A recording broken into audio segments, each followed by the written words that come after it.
today on the message, I just want to share a short story that I had with La Tribu member, and really just got to the conclusion of it's okay wherever you're at. And I know you've probably heard it over and over again, but for some reason it doesn't resonate. It doesn't stick like other things do.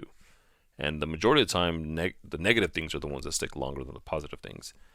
But through this conversation, we're obviously going through her week and the struggles she's had and the wins she's had, and no matter what, I would say she would always go back to the struggles she had, even though she had great wins. And some would say that the wins would heavily outweigh the struggles and the losses for her week.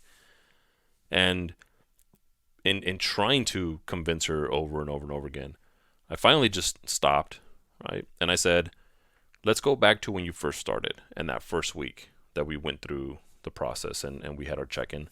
And I said, if you would take how you feel or what you did this week and compare it to that first week, would you say it's a win?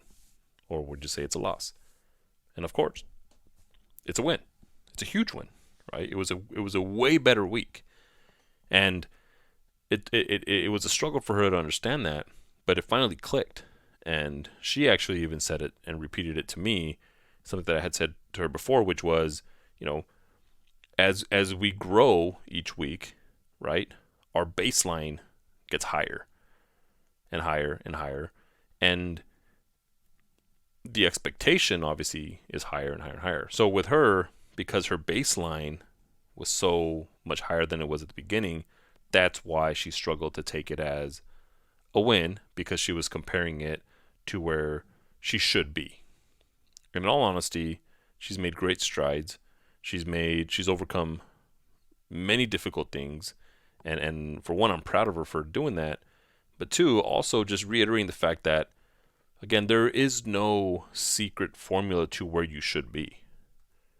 Right? Like we get up, we put in the work, and we put our best foot forward, and we analyze what went wrong and went right, whether it's that day or that week, and then we adjust and we move forward. But no matter what, right? Everybody moves at their own pace. Don't compare yourself to somebody else because you don't have the same circumstances. You don't have the same situations, and you're just two totally different people. So wherever it is that you're at right now, be okay with it. And what I mean by be okay with it, if you want to stay at that place for a little bit longer, that's fine. If you want to move away from that place that you were at because you're okay with it, but you're not comfortable with it and you feel you should be somewhere else, then go that route, right? I get a lot of messages from people, both positive and negative, and some of the negative ones are just, that not everybody is such a go-getter, that not everybody has motivation all the time, and I understand that. Believe me, I am that person, right? But there's also something inside me that I know is not in somebody else, just like somebody else has a certain trait to them that I don't have, and I'm okay with that, right? I continue to strive and be a better version of myself for my own reasons and not for somebody else's reasons. So having said that, be comfortable where you're at, right? Where you're at right this second, be okay with it. And if you want to make a change, make the change. If you're 100% okay with where you're at right now and want to kind of hang out there at that level and stay there, that's perfectly fine too.